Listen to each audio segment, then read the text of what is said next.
નર્મદામાં કેસુડાના ફૂલો ખીલતા પ્રવાસીઓમાં આકર્ષણ. સ્થાનિક મહિલાઓ ઔષધીય સાબુ બનાવી બની આત્મનિર્ભર.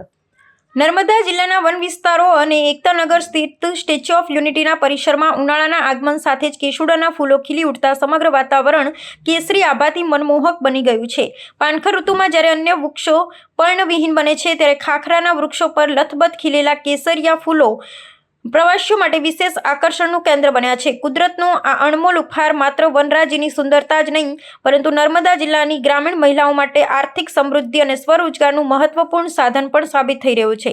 જિલ્લા ગ્રામ વિકાસ એજન્સી દ્વારા રાષ્ટ્રીય ગ્રામીણ આજીવિકા મિશન હેઠળ કોઠી ગામના રાધેકૃષ્ણ મિશન મંડળને વિવિધ સરકારી યોજનાઓ અંતર્ગત આર્થિક સહાય પૂરી પાડવામાં આવી છે.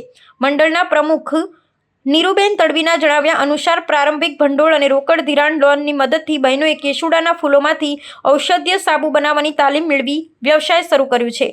આ મહિલા જૂથ વન વિસ્તારમાંથી ફૂલો એકત્ર કરી ઘરે જ સાબુ બનાવી વાર્ષિક અંદાજે 2 થી 2.5 લાખ રૂપિયાની આવક મેળવી આત્મનિર્ભર બન્યું છે. તેવી જ રીતે એકતા નર્સરી ખાતે કાર્યરત સુમિત્રાબેન તડવી પણ આ પ્રવૃત્તિ દ્વારા દર મહિને 40 થી 50 હજાર રૂપિયાની સ્થિર આવક મેળવી મહિલા સશક્તિકરણનું ઉત્તમ ઉદાહરણ પૂરું પાડી રહ્યા છે.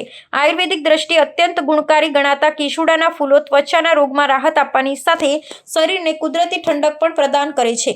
હોળી ધૂળેટીના પર્વમાં રાસાયણિક રંગોના બદલે કેસુડાના પ્રાકૃતિક રંગોનો ઉપયોગ કરવાની પરંપરા આજે પણ જીવંત છે, જે આરોગ્ય અને પર્યાવરણ બંને માટે હિતકારી છે.